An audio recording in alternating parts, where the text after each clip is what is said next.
Vamos lá. Alô, alô, alô. Deu. Gente, então vamos lá. Sim?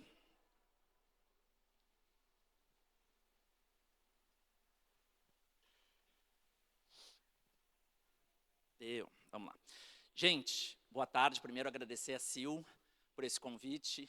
Ela está tentando me trazer, eu acho que aqui, para esse evento já faz uns 3, 4, 5, 10 anos. E eu acho que finalmente a gente conseguiu fazer isso acontecer. E eu espero que os próximos 40 minutos sejam de bastante aprendizado para os dois lados. Tá? Eu queria contar uma história, porque no dia 22 de março de 2020, São Paulo decretou lockdown, em razão do Covid-19. 5 dias antes, eu e o meu time, a gente dava uma entrevista para a mídia nacional, que depois repercutiu na mídia internacional, falando como ia ser o mundo pós-pandemia, que quem tinha filhos na idade de alfabetização ia vê-los sofrer muito, por causa que as escolas não tinham a menor ideia do que era EAD, e de fato aconteceu, que a gente, gestores de pessoas, ia ter que aprender a trabalhar remoto da noite para o dia, como a gente teve que fazer, que mercados como o mercado de eventos iriam sofrer por bastante tempo, como sofreram, e que a pandemia, diferente do que os meus amigos achavam, não ia durar 2 semanas, 3 semanas, 3 meses, ia durar 2 anos. E quando eu conto isso, as pessoas perguntam, mas como é que você sabia? Como é que 5 dias antes do motor do Brasil, de São Paulo, decretar lockdown, você sabia? Porque a pandemia foi detectada no dia 30 de dezembro de 2019. Eu pertenço a um grupo de futuristas e cientistas que teve acesso a essa informação em primeira mão. Uma inteligência artificial chamada Blue Dot, que é especialista nesse tipo de análise, no dia 30 de dezembro de 2019, detectou a pandemia. Eu tive acesso a essa informação no dia 5 de janeiro de 2020, e do dia 5 de janeiro de 2020 até o dia 17 de março de 2020, eu tive bastante tempo para conjecturar, refletir, pensar, prever coisas que iam acontecer. Essa é a previsão que mais gerou repercussão do nosso trabalho, mas a mais curiosa, e eu tenho testemunhas aqui, é uma previsão do final de 2015. Eu não sei se o Diogo e a Mari vão lembrar disso, mas eu tenho certeza que eles já escutaram isso. Em 2014, eu comecei a estudar cripto com mais cuidado. A gente criou uma criptomoeda chamada Baran, e a partir de 2015 eu tive uma convicção que nenhuma coisa nos próximos 10 anos ia ser melhor investimento do que Bitcoin.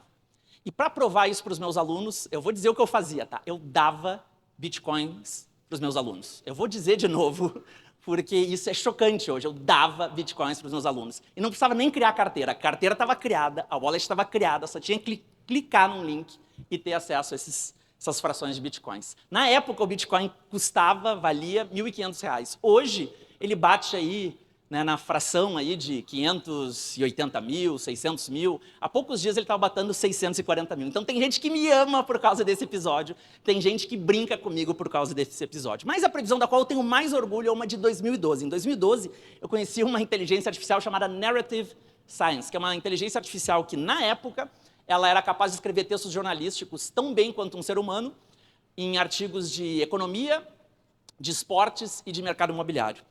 E eu fiquei tão surpreso com o fato da Forbes, que é uma revista super criteriosa, usar essa tecnologia há 13 anos, que me fez estudar um ramo da tecnologia chamado Computational Creativity. Na época não existia o termo inteligência artificial generativa. Se vocês virem alguém falando que usava o termo inteligência artificial generativa na época, essa pessoa provavelmente está romanceando a história.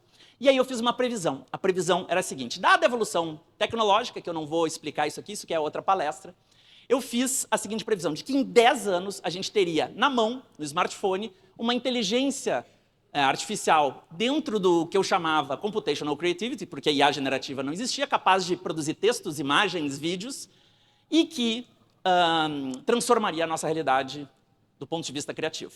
Quando eu fiz essa previsão, um monte de CEO, eu trabalho muito com CEO C-level de grandes empresas, né? Um monte de CEO disse: Thiago, você já fez boas previsões, mas essa é uma maluquice. Um monte de CTO disse: Thiago, você vai quebrar a cara. Um monte de amigo meu de fora do Brasil disse: Thiago, pelo amor de Deus, né, não fale isso, porque você vai errar. E em 2022 aconteceu um fenômeno, nasceu um projeto, foi lançada uma IA que talvez vocês conheçam, chamada ChatGPT, já ouviram falar dela? E quando lançaram o ChatGPT, para mim foi diferente do que foi para vocês, porque para mim, eu esperei 10 anos pelo ChatGPT. Foi um alívio. Foi um alívio por ver que, primeiro, existe método, que dá para prever as coisas com método, que dá para antecipar os futuros com método, e a segunda coisa é que dá para ensinar para as pessoas esse método. Quando eu falo isso, as pessoas perguntam, tá, mas como é que eu entro nesse grupo de WhatsApp? Né? Eu também quero saber a pandemia em primeira mão, também quero comprar Bitcoin na baixa. Né? No meu caso, foi em 2012. Em 2012, eu pertenci a um seleto grupo muito privilegiado de 80 pessoas. Esse projeto chamava Global Solutions Program, um projeto da NASA e do Google, que ficava lá no Vale do Silício, dentro da NASA. A gente aprendia das 9h30 da manhã às 10h30 da noite, ao longo de 10 semanas, o que tinha de, na época, mais avançada inteligência artificial, robótica, nanotech, biotech, engenharia espacial e negócios. A minha turma eram 80 participantes de 29 países e só houve 7 edições desse projeto, que faz a gente ser muito privilegiado. Muita gente disse que esse era o projeto mais difícil do mundo de passar. Não sei se é verdade, tá? Porque os caras também têm lá o Vale do Silício tem a sua capacidade, né, de vender coisas que nem são tão reais assim. Mas, na visão deles, os participantes tinham que ter a capacidade de impactar 1 bilhão de pessoas em 10 anos.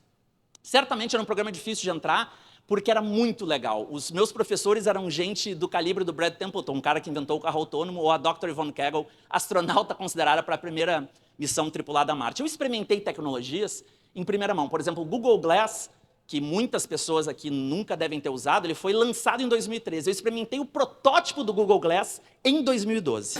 Vocês não devem acreditar, mas eu tô com uma tela aqui na minha frente, inacreditável, é a tela do iPad dele, realmente está aqui na minha frente. Eu não estou sobre efeito de cogumelo, tá? Eu realmente estava vendo a parada. Mas a coisa mais intimidadora daquele grupo eram os colegas.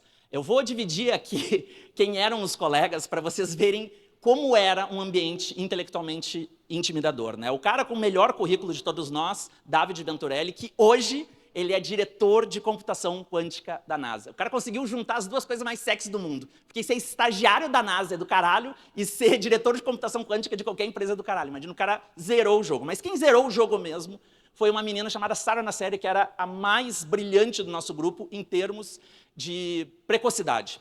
Olha só o que essa menina fez. Com 15 anos, ela fez a primeira startup dela. E não era assim, fiz um app. Olha só o que ela fez com 15 anos. Ela descobriu um jeito de encapsular o ozônio, mesmo o ozônio da camada de ozônio, numa microestrutura chamada buckball. Isso virava um pó, esse pó ia para bloqueador solar, se transformou no melhor bloqueador solar do mundo. Ela vendeu com 17 anos essa tecnologia para uma empresa japonesa, ficou milionária e zerou a vida com 17 anos. Que raiva que eu tenho desses gênios, né?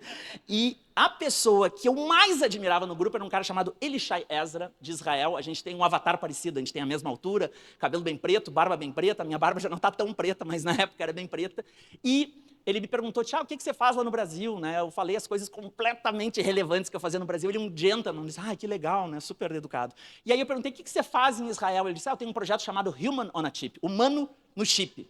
Eu disse, que nome bom, mas o que é esse projeto? É exatamente isso, eu faço seres humanos em chips. Eu vou dizer o que é um ser humano em chip. Isso aqui é um ser humano em chip. Quando a gente tem uma nova medicação, uma nova droga, a gente testa em animais, o que é cruel e não é preciso, né? Porque é uma outra espécie. Então ele pega células do corpo humano, células do pâncreas, do rim, do fígado, do cérebro, cria um sistema, porque a gente não pode testar uma droga do coração sem entender se vai ferrar o pâncreas e vice-versa. Né?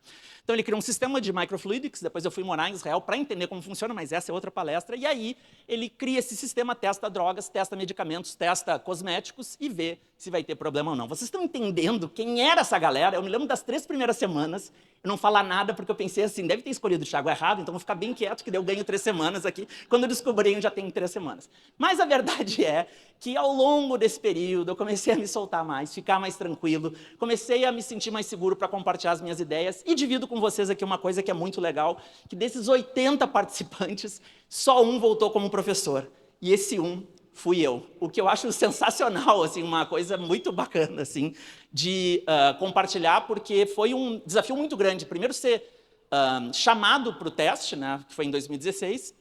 Segundo, passar no teste. E terceiro, pertencer a esse grupo hoje de 250 autoridades em inteligência artificial, nanotech, biotech, engenharia espacial. No meu caso, eu falo de negócios. Então, eu levo muito do que o Brasil está fazendo de legal para lá, mas eu também trago muito do que os caras estão fazendo de legal para cá. Hoje, o meu papel é trazer mais do que está acontecendo lá para cá, mas não significa que vocês não possam me usar como um veículo para, depois da palestra, me contarem seus projetos e eu levar as nossas inovações para lá, beleza? Então, é por isso que eu estou aqui hoje. Eu estou aqui hoje para contar como é que eu me transformei em professor dessa escola. Porque as pessoas perguntam, né, que raios você fez para se transformar em professor dessa escola? Para pertencer a esse grupo, eu desenvolvi uma teoria autoral chamada As 3 Leis dos Futuros.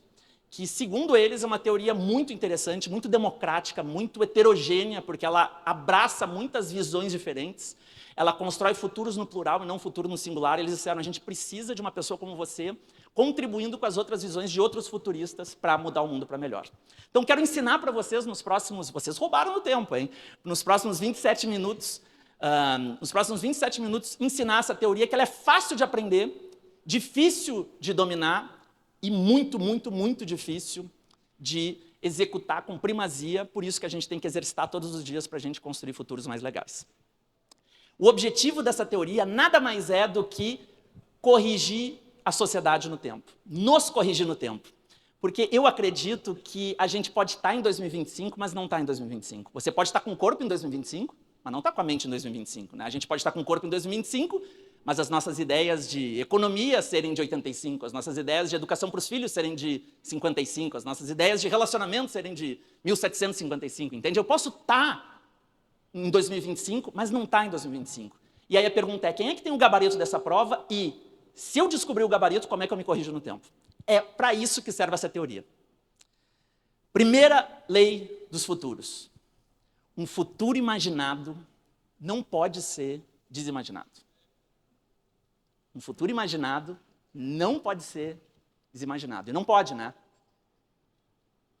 Se vocês não concordam comigo, briguem com Einstein, porque quem disse isso foi o Einstein, só que de uma forma mais legal. Ele disse que uma mente que se expande para uma nova ideia nunca volta ao tamanho original. Porque depois que eu vejo, eu não desvejo. Depois que eu percebo, eu não despercebo. Depois que eu reconheço, eu não desreconheço. Depois que eu vejo que algo é racista, homofóbico, misógino, eu não consigo fazer, eu não consigo aceitar mais. Eu posso não querer ver, mas depois de ver, não dá para desver. E assim é com os futuros também. Depois que eu imagino um futuro, eu não consigo mais desimaginar. E com isso eu crio uma coisa que pouco se fala nos ambientes de inovação e na economia criativa. Repertório de futuros. Eu posso pré-experienciar uma coisa e ela se torna repertório antes mesmo de eu viver. Deixa eu dar um exemplo para vocês. Esse aqui é o Meta Cookie Project. É um projeto onde você come a comida A e sente o gosto da comida B. Eu brinco que é melhor que o Ozempic isso aqui, né? Então como é que é? Aqui a gente tem uma... aqui em Floripa vocês falam bolacha ou biscoito? Bolacha, que bom, porque é o certo. Então vamos lá. Essa aqui é uma bolacha que não tem gosto de nada, tá? Ela tem um QR Code. Esse QR Code pode estar gravado num papel, num vidro, numa madeira ou numa bolacha, que no caso não tem gosto de nada. Por que raios que eu quero ter um QR Code numa bolacha?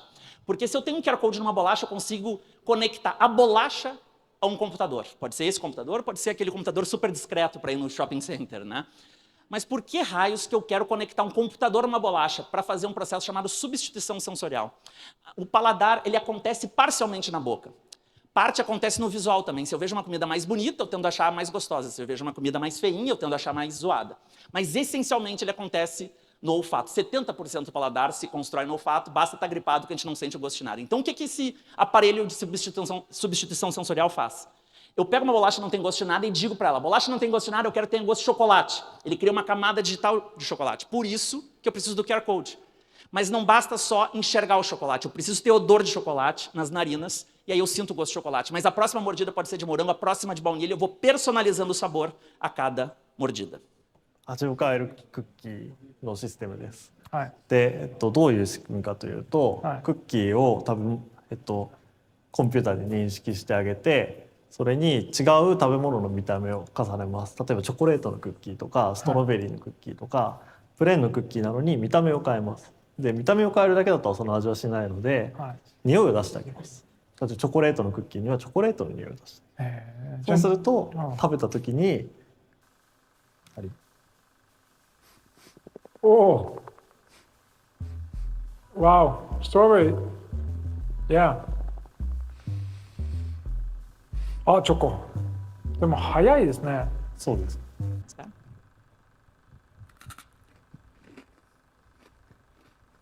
どうですか？あ、来た来た。本当だ。レモン味ですね。うん、そうですね。わお。レモンケーキだよ。外してみますね。はい。今この状態でもう一回食べてみてください。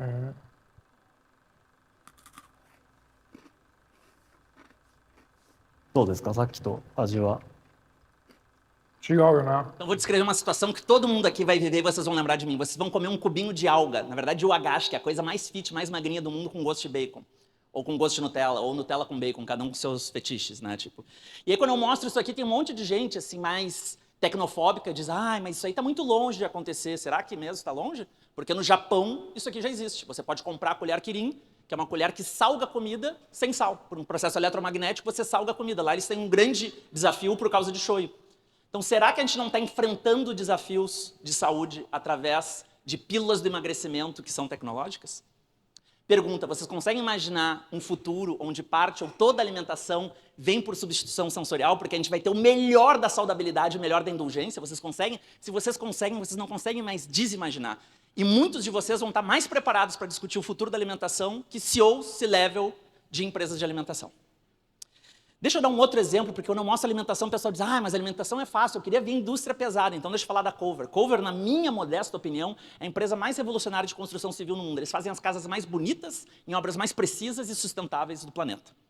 As casas que eles fazem, eles chamam de tiny houses, né? Numa tradução livre que seriam casas pequenas, mas para o padrão brasileiro não é nada pequeno, são casas de 100 metros quadrados, 100 e poucos metros quadrados, uma casa linda nesse padrão aqui que é de luxo em qualquer lugar do mundo. Como é que esses caras conseguem fazer uma casa dessas em 20 dias? Nesse padrão aqui.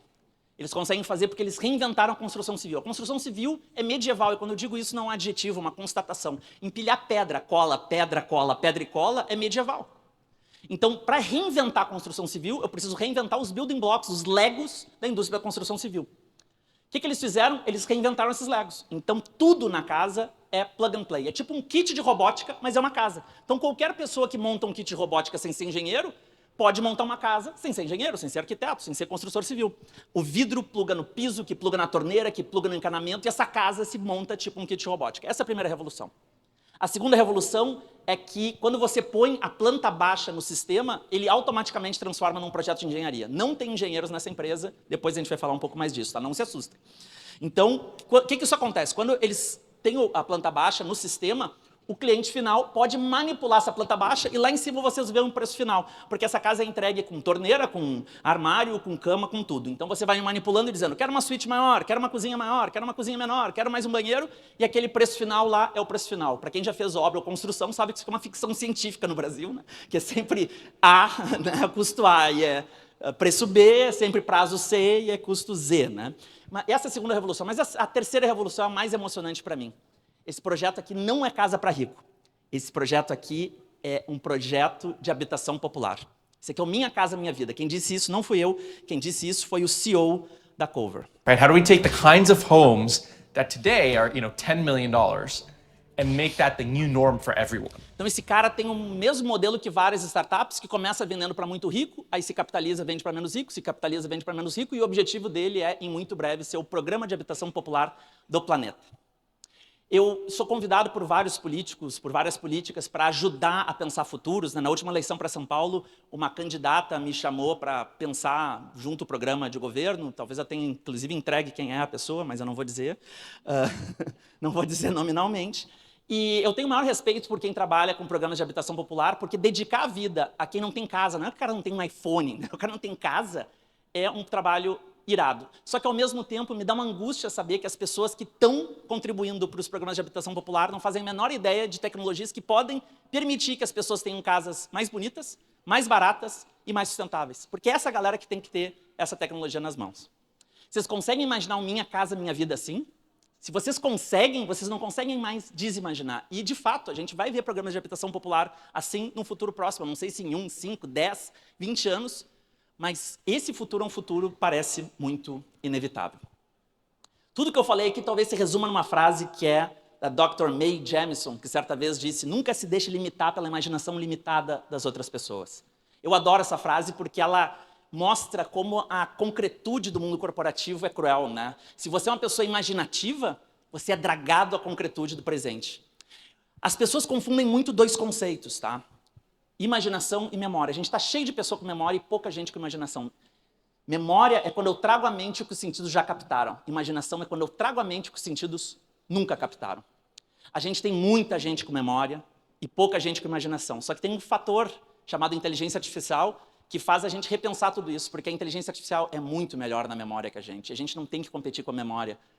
Agora, a inteligência artificial, caso vocês não saibam, é proibida de se imaginar no futuro. Essa é uma das coisas que pouca gente fala, né, no Instagram, nas redes sociais. A inteligência artificial hoje, by default, ela é proibida de se imaginar no futuro, e por causa disso, essa é uma das habilidades mais importantes, porque é uma das que é garantidamente não automatizável no futuro.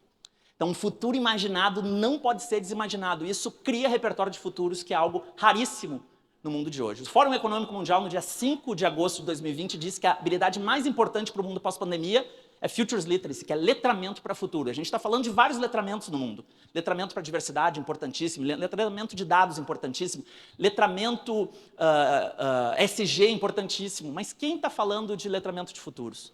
Pouca gente. E talvez essa contemple todas as outras. Mas a segunda lei dos futuros é mais importante que a primeira lei. Se um futuro imaginado não pode ser desimaginado, uma vez imaginado, ele automaticamente, queira você ou não, muda o seu presente. Mesmo que você não queira, o seu presente mudou quando você viu o Metacook Project, quando você viu a colher Kirin. Quem disse isso também não fui eu. Se vocês discordam de mim, está de boa, porque o Thomas Frey é que disse isso. Thomas Frey disse uma coisa genial, que não é apenas o presente que constrói o futuro, mas também o futuro que constrói o presente. Eu vou tentar resumir um livro inteiro, chamado Communicating with the Future, em 1 minuto. Se eu conseguir, eu fiz bem meu trabalho. O conceito é super abstrato, super difícil para um ser humano entender, super contraintuitivo, mas eu vou tentar aqui. É muito fácil para um ser humano entender que o passado constrói o presente. É muito fácil para um ser humano entender que o presente constrói o futuro. E é muito difícil entender que o futuro constrói o presente. Vou dizer de novo. É muito fácil para um ser humano entender que o passado está construindo o presente. O que eu fiz me tornou o que eu sou hoje. É muito fácil entender que o que eu estou fazendo hoje vai construir o amanhã. Mas é muito contraintuitivo entender que o meu amanhã, nesse exato momento, está construindo o meu hoje. Como assim, Thiago? Vamos dar um exemplo. Vamos supor que vocês chegam na porta de casa, olham para o céu, tem um monte de nuvem preta. O que vocês fazem no presente? Vocês pegam um guarda-chuva, pegam uma capa de chuva, pegam uma bota de chuva. A gente faz o tempo inteiro isso. A gente imagina o futuro e aí constrói o presente. Deixa eu dar um exemplo aqui. M. Taylor. M. Taylor é um dos lugares onde eu compro as minhas roupas. Então, diferente da Renner, da Zara, da H&M, da Hering, eu não sei onde vocês compram as roupas de vocês, na M. Taylor as roupas são totalmente personalizadas. Como assim, Thiago? Você vai lá, entra no aplicativo e diz, quero essa camisa, gosto de usar para dentro, para fora da calça, com esses botões, com essa gola. Só isso é muito mais legal que a Zara e que a C&A, né? Mas a coisa mais legal da M. Taylor é que lá as roupas não têm tamanho. Como assim não tem tamanho, Thiago? Você compra sempre pelo celular. Quando termina de comprar, você aperta um botão chamado Scan. Você gira na frente do celular, isso demora 30 segundos, ele escaneia todo o seu corpo, ele tira os 17 pontos precisos, mais fundamentais para a produção de uma roupa. Isso é 20% mais preciso que um alfaiate profissional, mais barato nem se fala, mais rápido nem se fala. Esse molde digital é enviado para a planta que vai produzir a roupa produz a roupa e ela chega para você e não existe mais PP, PM, GOGG, só existe T de Thiago, M de Maria, J de João. E quando eu digo que não existe mais PP, PM, GOGG, eu não estou falando de roupa. É que não existe mais PP, PM, GG em qualquer mercado. Tem gente que ainda vive esse mundo, mas não existe mais o mundo do PP, PM, GOGG. Aí quando eu mostro isso aqui, as pessoas dizem, pô, mas não tem para criança? Tem para criança. Deixa eu mostrar aqui o meu xodó, que é o Petit Pli. Eu tenho um filho de 6 anos e tem um fenômeno que acontece com as crianças, né? A gente compra uma roupa linda e elas crescem. Né? A gente fica desesperado, né? A Tereza cresce também, a gente fica desesperado. Então, a Petit Pli entendeu que a moda, que é a segunda indústria que mais suja no mundo, ela só perde para o petróleo, suja muito porque ela cria artificialmente moda, né? Tendência, necessidade. Né? Agora é salto alto, agora é salto baixo, agora é curto, agora é longo. Porque ninguém precisa mais roupa, né? Ninguém precisa de mais roupa, mas se a gente não comprar mais roupa, morre toda a indústria. Então os caras disseram o seguinte, a gente precisa inventar uma roupa que cresça junto com as crianças. Eles inventaram esse plissado, que é um fole, e aí agora vocês vão ver no vídeo a 8ª maravilha do mundo.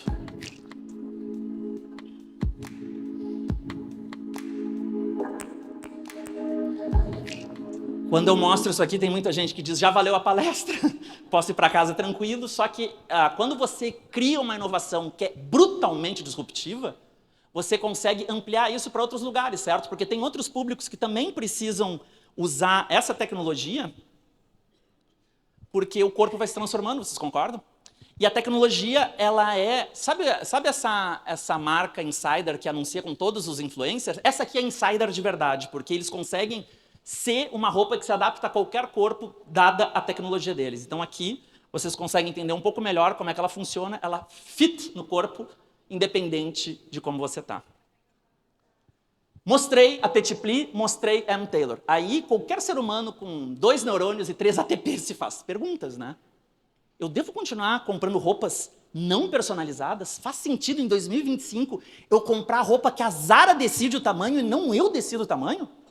Pergunta retórica, ninguém precisa responder, tá? Tem alguém fazendo isso no Brasil? Porque se tem, eu quero comprar. Se não tem, talvez eu tenha que aproveitar. E se não tem, talvez eu deva dizer para os meus amigos, minhas amigas que trabalham com moda para aproveitar essa oportunidade, porque essa é uma oportunidade maravilhosa, né? Eu gosto muito de futebol.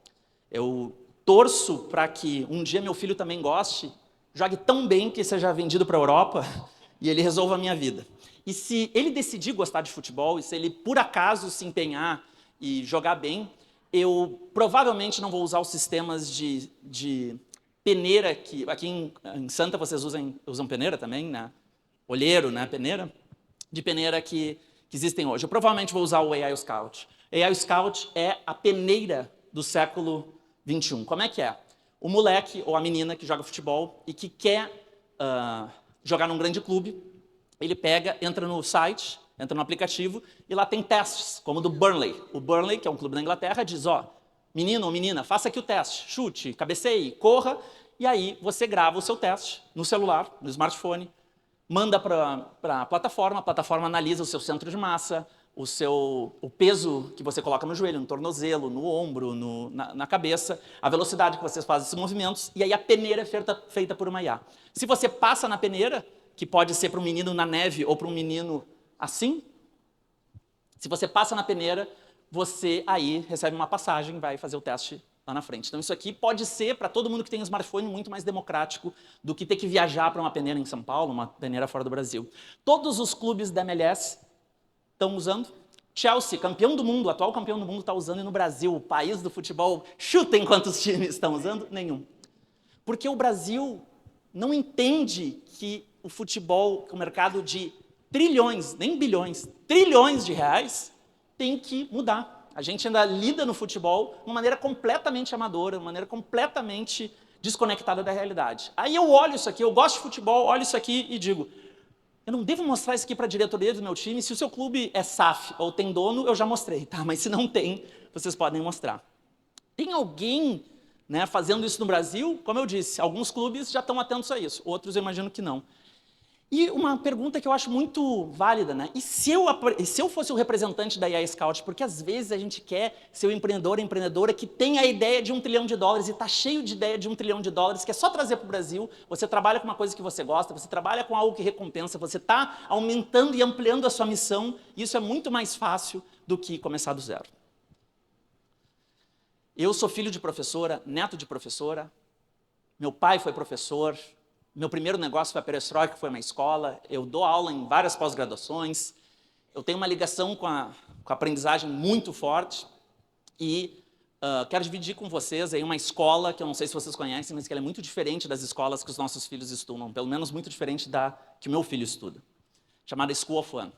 É uma escola onde a primeira coisa que acontece é um menino ou uma menina chega na escola e tem um telão, tipo esse telão aqui. Aí ele olha lá no telão. Tiago vai aprender trigonometria na sala A7 em grupo. Eu chego na sala em grupo, é um grupo multietário, todo mundo na mesma série do que eu, e aí no final dos 45 minutos eu faço um teste com 5 perguntas. Se eu for bem, o algoritmo cria uma hipótese.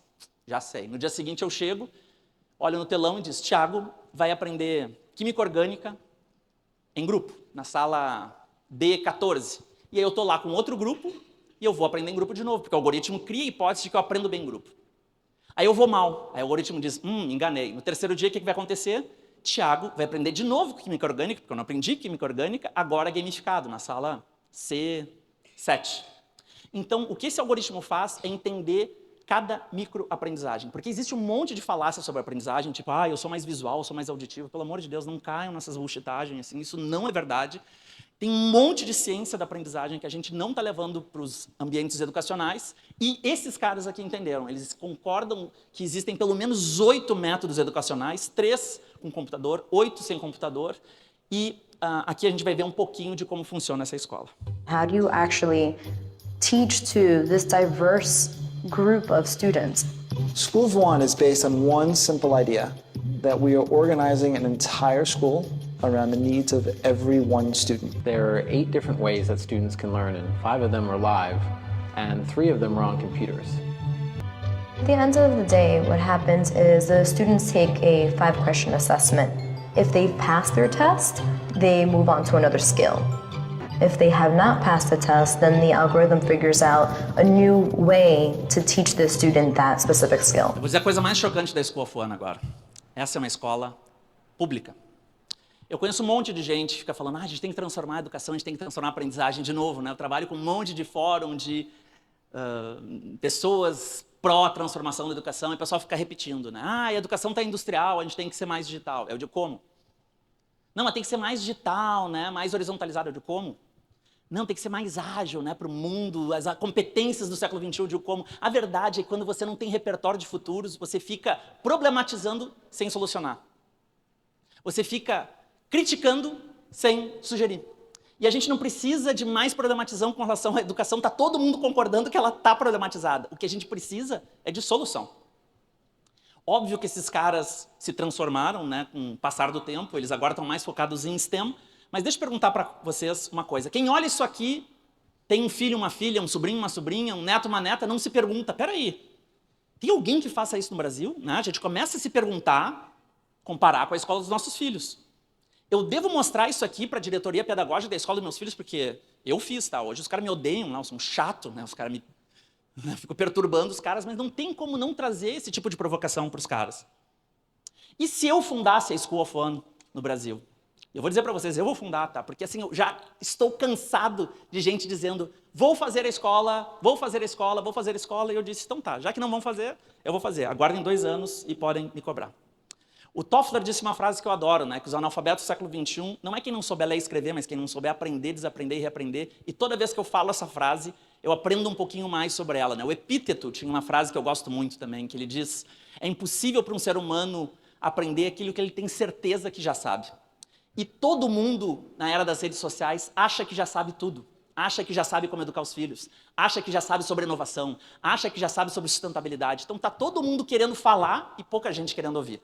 A gente está vivendo uma era onde as pessoas estão gritando e não estão se suportando porque está todo mundo gritando e a sabedoria não vem do grito, a sabedoria vem no silêncio. Segunda lei dos futuros. Uma vez em contato com esses futuros, automaticamente a minha percepção do presente muda. O que era presente vira passado, o que era futuro vira presente, e eu me pergunto, o que será nos futuros? Mas a primeira lei é menos importante que a segunda, e a segunda é menos importante que a terceira. A terceira lei diz o seguinte, aos poucos, você vai trocando a ideia de experiência por repertório de futuros. Essa aqui talvez seja a maior lição que eu possa dividir com vocês, e eu queria ter a sensação que eu acho que vocês vão ter daqui a pouco, que é aprender pela primeira vez o que eu vou mostrar. O que tem de errado com a experiência? Nada, desde que a gente aprenda o conceito certo de experiência. Pelo menos comigo, e eu acho que com a maioria dos meus pares, eu tenho a convicção que nos ensinaram o conceito errado de experiência. E quando a gente aprende o conceito errado de experiência, a gente vive a vida direcionada para um lado que eu acho que ele não é tão abundante quanto ele poderia ser. Eu aprendi isso com uma frase do Stephen Covey, que eu vou cometer aqui o suicídio profissional de um palestrante. Vai mudar a vida de vocês. O próximo slide vai mudar a vida de vocês. Só não vai mudar de quem não entender. Então é uma espécie de psicotécnico, tá? Quem entender, vem comigo. Quem não entender, finge que entendeu. A frase do Stephen Covey sobre experiência que me fez pensar todo o meu entendimento de experiência diz o seguinte, existem muitas pessoas que se colocam tendo 20 anos de experiência, mas na verdade, tem 1 ano de experiência repetido 20 vezes. Eu vou dizer de novo porque essa frase é devastadora. Tá cheio de gente dizendo assim, não, confia no paizão aqui que eu tenho 10 anos de experiência, eu tenho 20 anos de experiência, eu tenho 30 anos de experiência, mas na verdade, ela não tem 30 anos de experiência. Muitas vezes ela tem 1 ano de experiência repetido 10, 20, 30 vezes. Quando eu vi essa frase, eu desconstruí tudo o que eu sabia sobre experiência. Eu repensei absolutamente todos os meus anos de carreira. E aí eu comecei a pensar, o que é experiência em 2025? E eu vou dividir com vocês a minha tese aqui. Até hoje, ninguém contestou essa tese, portanto, eu tenho a impressão de que ela é muito bem recebida, mas estou sempre aberto ao contraditório. A maioria das pessoas se educa pela experiência, cria hierarquia por experiência. Então, numa empresa, por exemplo, tem os mais experientes, os menos experientes. Os mais experientes têm que estar num cargo mais alto, os menos experientes num cargo mais baixo. Os mais experientes ganham mais, os menos experientes ganham menos. Certo? A maioria das pessoas organiza o mundo assim. E a experiência é sempre feita por passado e presente, certo? Pelas coisas que eu li, aprendi, vivi, ou que estou aprendendo, lendo, vivendo. Ideias datadas e ideias contemporâneas, certo? Deixa eu perguntar para vocês, um exercício aqui, retórico também, ninguém precisa levantar a mão. O que vocês acham mais fácil? Vocês acham mais fácil uma pessoa ter a capacidade de identificar o contemporâneo, o que é contemporâneo, as ideias contemporâneas, aprender as ideias contemporâneas e aplicar as ideias contemporâneas, ou provavelmente essa pessoa está buscando no seu HD uma ideia já datada? Por simples amostra estatística, é muito maior a chance da gente estar buscando no nosso HD uma ideia que já caducou.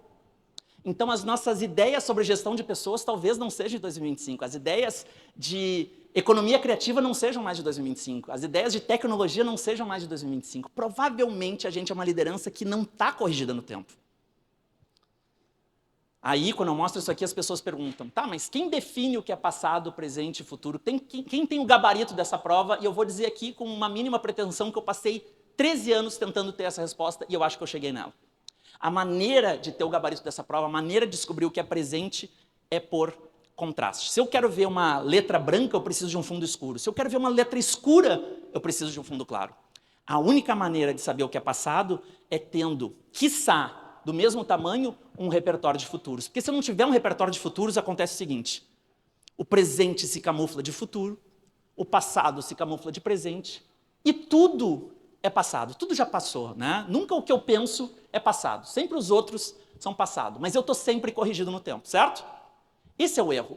Quem não tem repertório de futuros está camuflando as ideias do passado de presente e camuflando as ideias de presente de futuro. E a única maneira que eu entendo que uma pessoa está em 2025, de fato, é se ela tiver, como eu falei, provavelmente do mesmo tamanho, criando um balanço, criando um equilíbrio, uma gangorra, um repertório de futuros, de pré-experiências que eu ainda não vivi, mas consigo conceber, que eu consigo imaginar e não mais desimaginar, que em contraposição aos passados me permitam entender o que é presente. E aí sim eu vou ser presentista.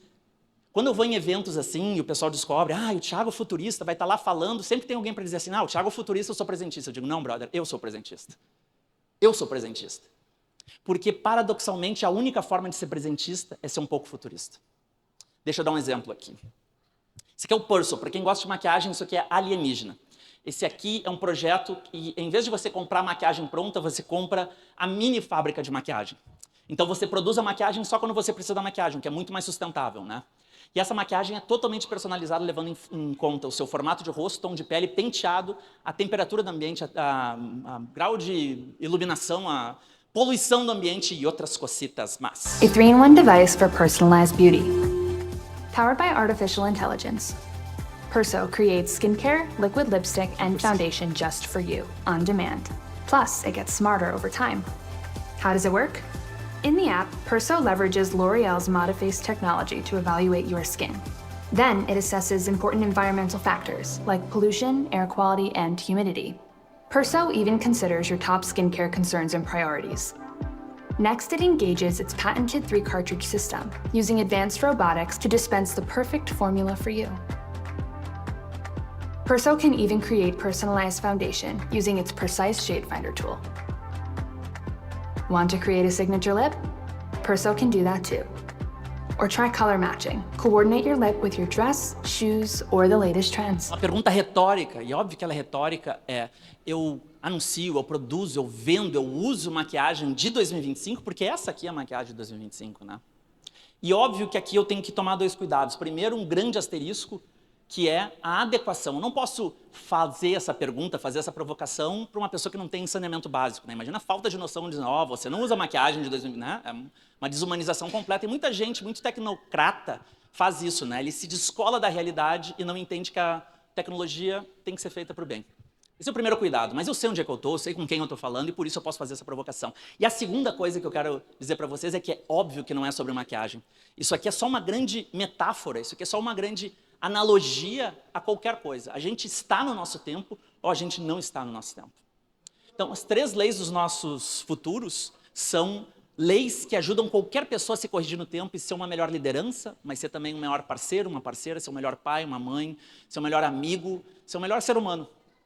Porque o que eu mais quero, cara, do lugar que eu tô e do privilégio de conhecimento que eu tenho é ver a sociedade corrigir no tempo. E a gente não ter que discutir mais coisas que já caducaram.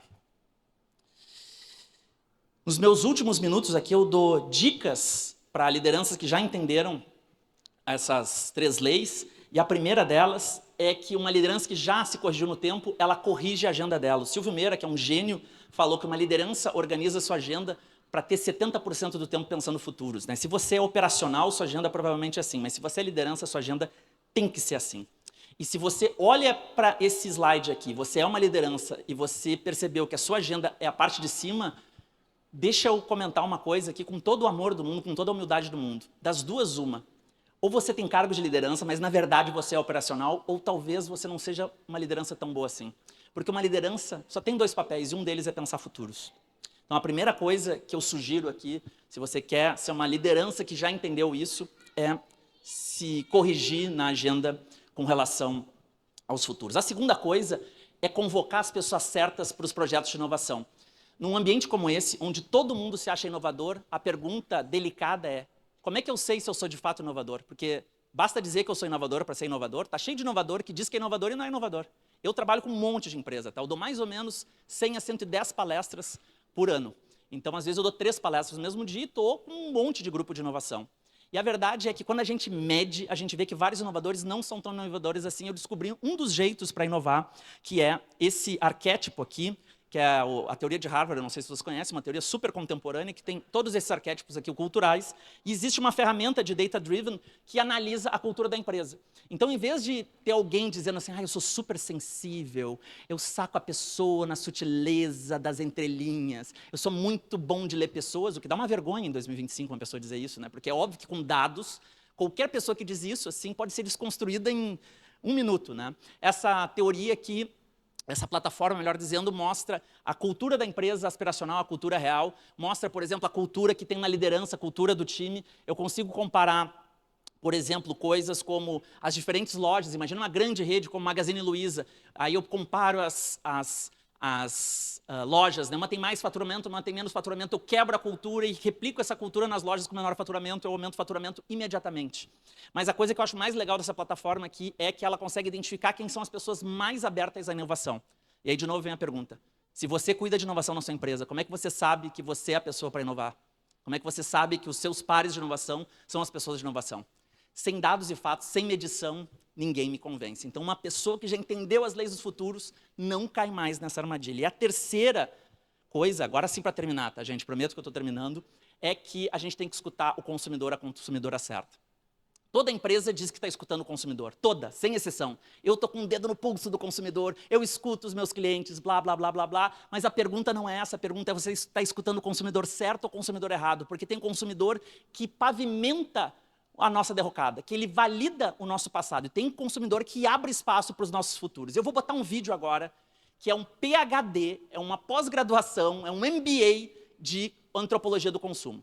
O Mr. Polado Full, que é um produtor de conteúdo super relevante no Brasil, foi no Flow do Velho Testamento, quando o monarca ainda estava convivendo em sociedade. E vocês vão ver o Mr. Polado Full contando como que ele comprou a casa dele.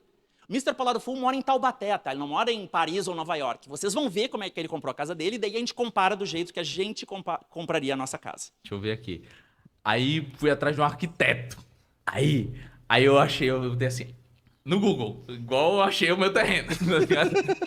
Caralho. Aí eu botei assim, arquiteto pra fazer casa, em Taubaté. Aí o arquiteto, eu falei com ele assim, como é que você quer a sua casa? Eu falei, me diga você. Tu vai desenhar a casa? Como é que eu vou saber como é que eu vou desenhar, fazer minha casa?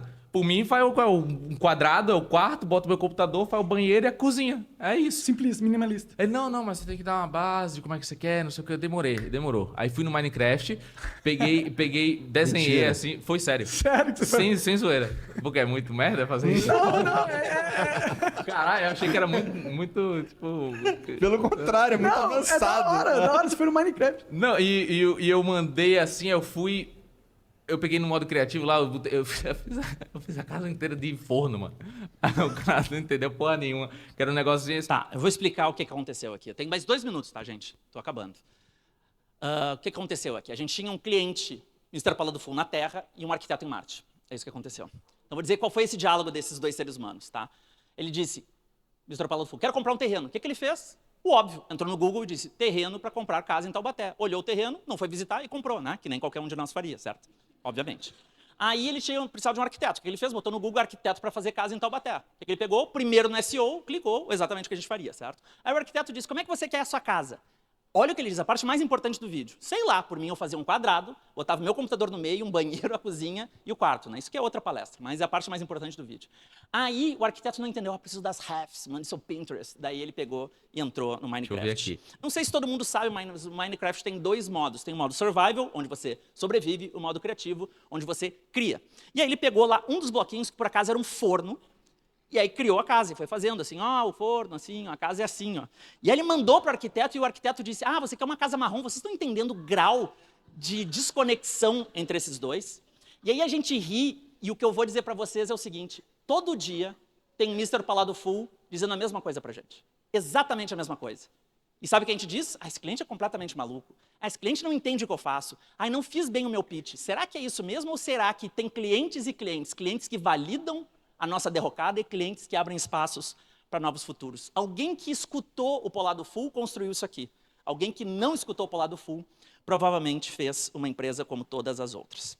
Gente, eu vi que teve gente anotando, gente tirando foto, mas quem, por acaso, quiser baixar a apresentação inteira, quiser conhecer o nosso método, quiser saber mais do meu livro, é só ir no meu site, que eu já vou deixar o endereço, então vão preparando aí a câmera do seu celular. Lá na seção Downloads, vocês vão achar lá Social Good Brasil. Então, em thiagomatos.com, com o código SGB 2025, vocês baixam toda essa apresentação, mandem para quem vocês quiserem, todos @, meus amigos, todos @, Floripa, todos @, tudo. Quanto mais vocês compartilharem, mais vocês me ajudam.